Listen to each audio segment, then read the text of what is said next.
Mkhulu angibingelele ngwamukele emsakazweni Ngoma FM. Ngiyabulisa ngithi molweni Dumelang. Selifikile ithiba safikile unyezi omkhulu uChabala umhledo ngalamavuso. Okay, hayi indlela engiintroduce ngayo le ngithi uChabala umhle. Mkhulu lo muntu balekile into esiyenzayo sithi ke life changing journey sifikile. My life healing journey na sifikile. Kuningi esikwenzayo senza noNyezi Foundation so kuningi siyabulisa sithi siyathokoza kuba la ekhaya.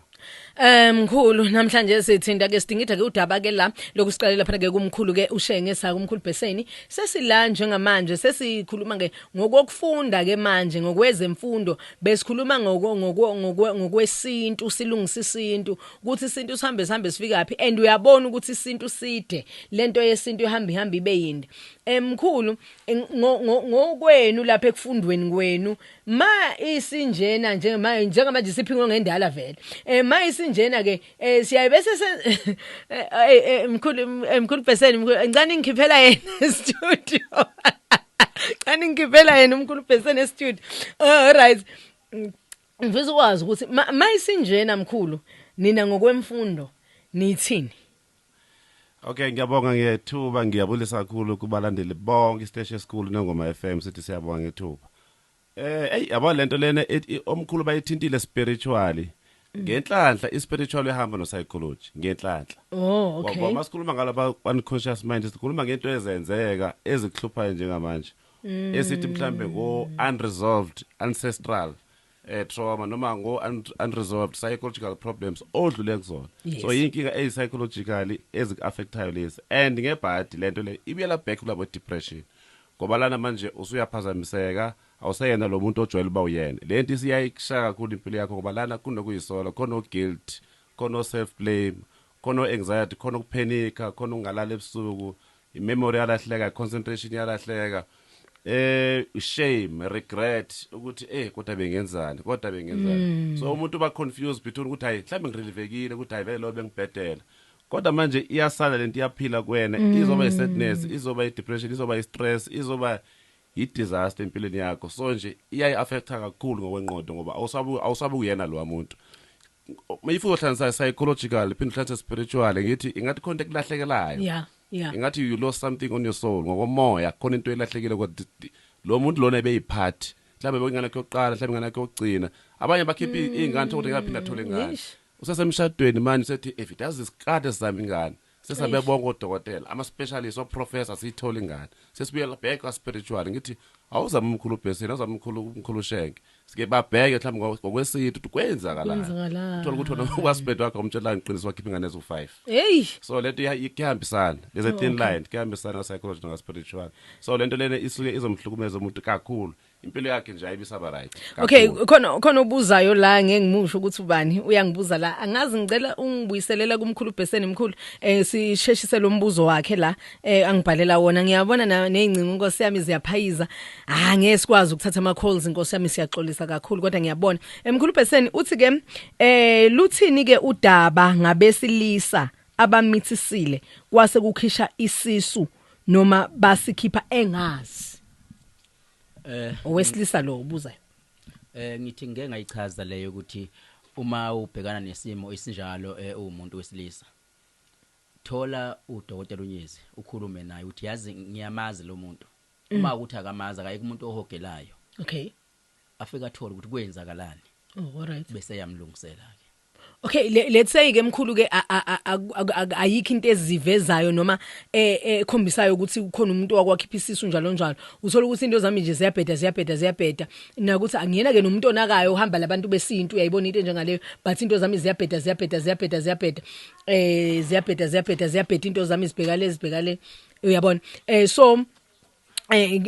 anginaki lento yesintu angazi ukuthi khona umuntu wakhipha isisu but ukhona ngoba ngibona izinto nithini lapho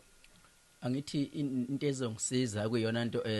eyenqala kakhulu ukuthi ngihambe ngikumuntu obonayo ngoba mina ngeke ngiyisize mina ngingedwa okay ngihambe ngeke umuntu ohogelayo ngithola kwenzakalani futhi ngifike ngeke uqale bese ngiya kwesibili ngiqhathanise ukuthi ubani ngathi ngiyathinteka la. No, okay, ngathi into yami iyahambisana lento yami nale kakhuluma. Ngeke uqale bese ngithi akangenzele cha ngiyena kwesibili ngizwe ukuthi ubani ohlanya olungcono kuzinhlanya lezi ngiyekizo. Oh, alright. Ngithola ukuthi okay nanga umuntu othinta yami khona ayithintile eyenzakala empilweni yami. Oh, right. Nokuyiyona engicindezelayo. Cha ngoba uyayibona into yami engiphethe kabi ngicela ukuthi singilungisela ngiyabona ukuthi uyayibona lento. Uma ngabe ke nginikezwe uye imali athi hey mama hamba ngane kwethu angikho ready ukuba ubaba. Hamba mama, hamba owenza. Shuthi sesithindika sobabili singababulala sobabili. Angingayiqali nokuyivuma indaba yokubulala umuntu ngingakaze ngimbulala. Isibindi esingangasithatha ngingakaze ngimbulala umuntu. Okay. Alright, asibuye ngapha ke kumkhulunyezi. Alright, ngoma FM 88.3 we play you listen. Egcineni kwakho konke hamba uyobheka egcineni kwakho konke hamba uyobuka izinto mkhulu nyezi sike wathinta indaba ukuthi iyahamba lento ihamba nawe iyakuzingela njalo njalo khona mhlawumbe umuntu akethi mhlawumbe ingane yami ngabe sina 15 manje shuthi lento into yaphakade kahle kahle uhamba nayo ma ungayisukumela ngavela izokulimaza because uyabo uma ubuka ingane na 15 uthi hey neyami yazi mina ngangikhulelwe kanye nalo shuthi lento le ayipheli Ubusakazi ngeke ziphele ngebhadi ngeke ziphele if lento yenzeka ngoFebruary njalo ngoFebruary ucabanga lento if ingane yakho mhlawumbe uyatshela ukuthi kuzoba umfana azimhlawumbe awusabatholi kabafana usiyacabanga ukuthi hey lo yamfana so mawubona ama birthday ubona ingane yonke into enengane asimhlawumbe unesi usebenza mhlawumbe kodine ingane awucabanga uzokhopha asimhlawumbe isocial worker asimhlawumbe ke usebenza esikolweni mhlawumbe uthisha lento iaffecta because ingane zigcwele all over semgwaqweni sedropeni semall gcwele ingane so into enengane nje yakutraumatize like uba traumatize ukuthi uyahlukumezeka iyahlukumeza lento for good forever and ever ngeke iphinde iphele up until uzothola healing uzodila nalento uyiface uthole ukuthi manje uyidlulisa wenza ipeace naye mangayenza ipeace naye ngeke Mkhulu sengiyafika ke kuwena ngiyakutshela ngithi kunento kanjena sengiganile ngihlala nomyeni wami manje asibathola abantwana kodwa ngiyakhumbula ukuthi ngake ngakhipha ingane ngisafunda isikole ngakhipha nje izingane ezimbili lokho ngimitha ngikhipha manje mkhulu isiyangilimaza lento emzini wami and umshado wami uyachitheka njengamanje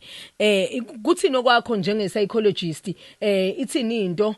ukuthini ukungeluleka mase ngifike nesimo esikanjalo sithini sithi asambe siyomtshela umyeni wakhe iqiniso noma sithi no asambeni siye kumkhulu uBheseni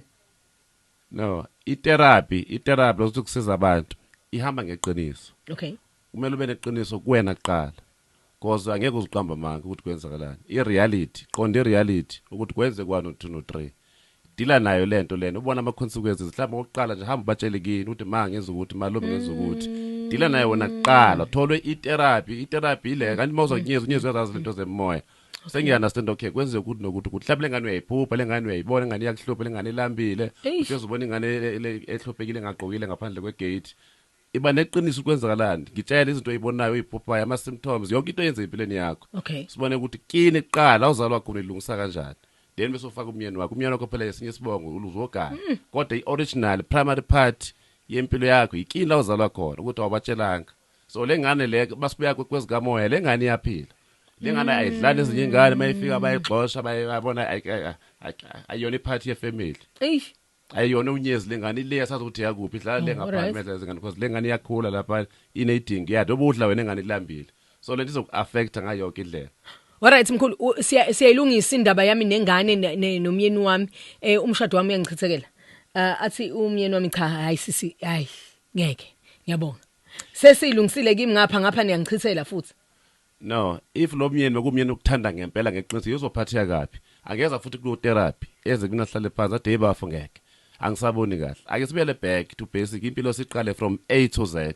ukuthi iqiniso ulitholile at least manje sizolungiseka lento umuntu uhamba ushaye kuqhuzuki nehashi linamanye linyawo ezofa kodwa liyaqhuzuka akeke umuntu walenze iphutha naye lo husband unamaphutha akawenza akeke umuntu onganayi background okay so itherapy isiza lapho ukuthi at least thola ihealing uthola usizo ukuthi ke nali ibhomu selenzekile but ithini into manje uzohamba bafa xola ayike into engadluli uma ngabe ke mkhulu la mina ngikhipha isisu ngangamtshela njengoba kade buza ngikhipha isisu ngikhipha isisu nje eceleni ngangamtshela ngaphinde ngabuya ngazolala naye lo sengikhipha isisu uyathinteka useyangena ke manje naye because okay mina sengisikhiphile isisu sengigcolile already vele akazi so mase ngibuya ngizolala naye noma ke kungaseyena indoda yami le ngilale nayo noma kuyena ubaba wengane akuseyo ubaba wengane lengikhipha isisu sakhe vele ubaba wengane uyathinteka already because igazi lakhe lele okay fine sengisikhiphile ke isisu ubaba wengane mhlambe engazinjalo kodwa ngasengithole enye boyfriend ke manje ke engilala nayo ke sengisikhiphile lesi sisu noma sengimbulele lo muntu ngapha lona sengilale naye manje uyathinteka yini ke manje kulokhu ngcola kwami uthinteka 100% ngoba manje ufika nenkinga wena esuka lela usuka khona uzoyifaka kuyena la so uyathinteka khuluma iqiniso ukuthi kwenzakalani what if lo muntu uyaphupha vela athi fethu konke engiphuphayo la uzothini kanti uphupha umfana lokho efika la masilento afika hlala eduze kwethu uzobe sowenze njani so into ayikho into eyimfihlo sisinolwazi engaveli uNkulunkulu uhleze ewini njalo ngayifihla into uyifihla but one day izovela ushilo lapha ke ugogo umkhulu ushenge lapha na wathi ke noma ingaveli manje noma ingakuhlaseli manje kodwa ekuhambeni kwesikhathi izohamba ihambe benenkinga sometimes ngifuna nokuthola la emkhulunyezi ukuthi kunalento ekuthiwa iBhayibheli ke siyalazi lithi izono zabazali zokwehlela kubantwana mhlambe ke mina sengonile mina ngimoshile kuhamba and mina ngiyabona ukuthi hayi mina yonke into yami ihamba kahle ngiyazi ngawenza 1 no 2 no 3 no 4 kodwa nje hayi yonke into yamamba kahle ngamosha amanga kana namathubo ukuthi kuwele kumntana noma umuntu engisondelene naye lokuhlupheka obekumele ngabe kuza kumina asibeka nje siqale phansi ukuthi inkinga yonke into enzeka kuwena kuyenzeka before njengoba uphila wena ungakhohlwa ukuthi umela abantu khona uhamba nabo esingababoni okay zonke lezi inkinga usuka ezinye izinto zisuke zizumlando ziyikheso zingama family problems or family dynamics uthi nje ukhipha izisu wena khona uanti waskip kunogogo waskip uyafihla konke ezinto zihamba ezibuye njengoba uyifihla nawe ingane zakho zingayifica umndeni lento ingane zabazukulu bangayifica so lento ifamily ihamba ngemoya unfortunately okay sike sayikhuluma ngosamangazi yazi Nkosi yami inkinga nginenkinga la inkinga nginabantu okumele ngingene nabo ngaphambili mhlawumbe ngabe siyabathatha abahlanu nana bathi kunabantu okumele ngingene nabo la so angikwazi so ngiyacela ukuthi bomkhulu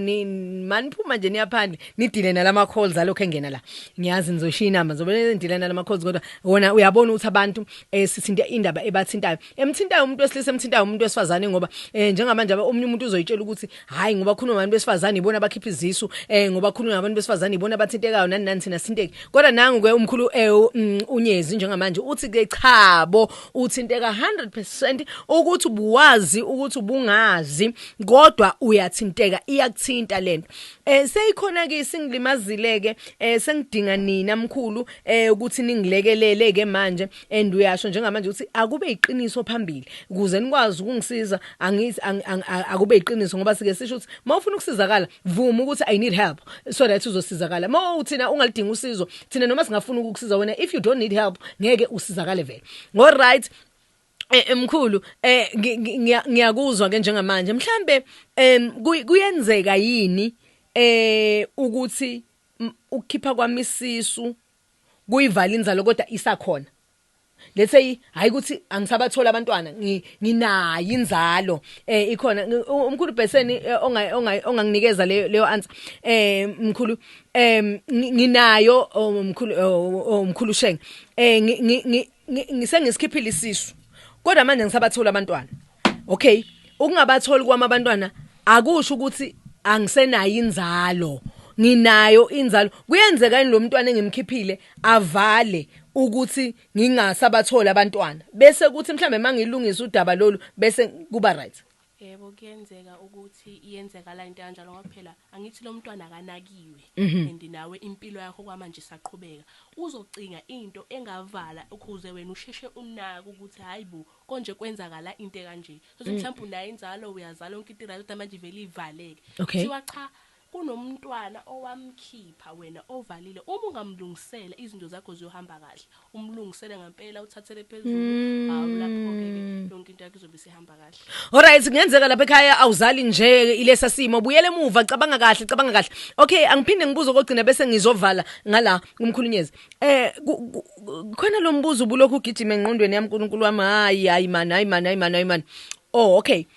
ukuthi kuyenzeka yini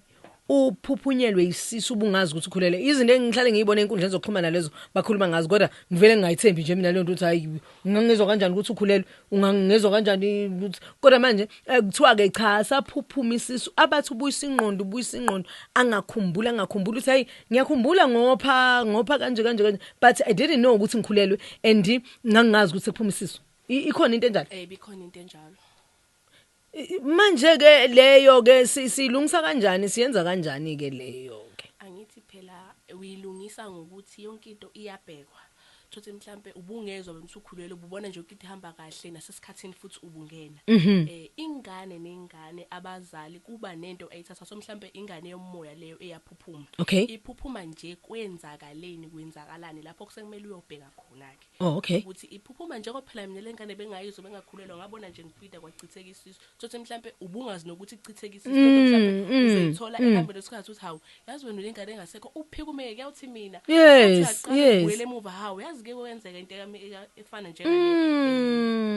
Hey alright siyabonga namhlanje sizofunda emsakazweni Ngoma FM namhla siyafunda isikhathi sethu sincane kakhulu ke Friday so nje kumanje ngiselele 1 minute ukuthi ngiphume 1 minute ukuthi ngiphume gogo wemkhulu awuvele ubanikeza inamba zakho nala utholakala khona inkundleni zokuxhumana so that wazokusiza ukuthi uphuma nje lapha ubusiza abantu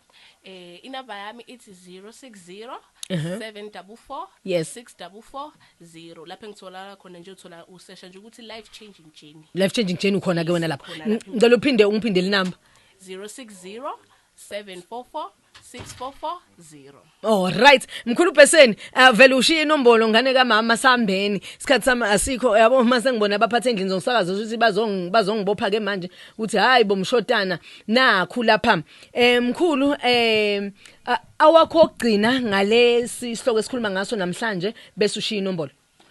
awugcina nje amazwe nami ngiyaxolisa kakhulu lento ibisisala enye into emhlabeni lo wesikhuluma indaba zabantwana kunengane ifike emhlabeni ithi na 2 days bese iyashona enye ithi na 5 years vele ishona uma niqaphele nakho ingane uyibona idlala incane uswana uyibona idlala engathi umuntu omdala 2 umuntu othi ena 5 years ezinto zabantu abadala kude bemncane lo muntu osuke sebuyisibili emhlabeni lo umuntu wahamba isikhathi sakhe singakashayi mhlawumbe wena 2 days or wena 5 years tahambe khonto kwamela qala yenze adume azwe ngabantu emncane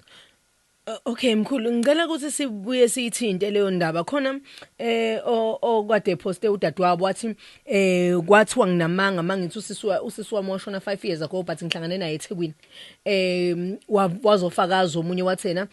nathi umakoti wasekhaya washona kodwa sihlangane naye sehamba nomunye umndeni wakhe something washona samgcwaba but ngifuna sike yini leyo kusebenzakala la ngoba uthinta indaba ukuthi khona umuntu obuye kwesibili njalo ngifuna ukuyikholwa ke manje sengizwa ngomelapho ndabuko kodwa sizobuye sithinte no today siyathokoza ngicela ushiye inombolo mkhulu ngicela ukuyishiya zombili eyokuqala uMTN uthi 063 uMTN lo abantu bezwe kahle 063 yebo 135 044 yebo 0455 iphinde mkhulu 063 yebo 135 0455 yebo cela ukubiza Vodacom 072 yebo 028 34 yebo 60 yebo phinda 072 028 3460 Alright siyabonga kakhulu ke mkhulu konke nje ofuna ukukuthola mayelana lokho besikhuluma ngakho namhlanje nokunye nje okuthinta ke isintu ngabashayela ke kulezi inombolo abayishiyile ke namhlanje sambe ke selapha ke ku Dr Nyezi Nyezi omkhulu Chapalala Vitalist njalo mkhulu awakho ogcina namhlanje ke ofuna ukugoqa nje ngakho ake ngithi nje uspeaker number 5 sesiyenzile idebate sesifika uspeaker number 5 sesiyagoqa njengamanje Okay msakazi siyabonga ethuba elam nje lokugcina lithi lento lena iyabo stillborn yo abortion wanibani ithinta abantu abawu2 ingane yabantu ababili so nedinga couples therapy noma marital therapy mhlambe futhi ngobe sithinta nomndeni inkinga yomndeni le so nedinga ifamily therapy noma nedinga psycho education yokunifundiswa ngalezi zinto psychologically funa ngimoya ukuthi sichaza ukuthini ngoba ezinye lezi zinto ziyi trauma ziyinkinga ziyi-trauma yomndeni izinto ezingama cases ukuthi lento kade yenzeka emndeni kuma previous generation so uyadinga ukuthi nithole grief therapy nithole trauma counseling nithole CBT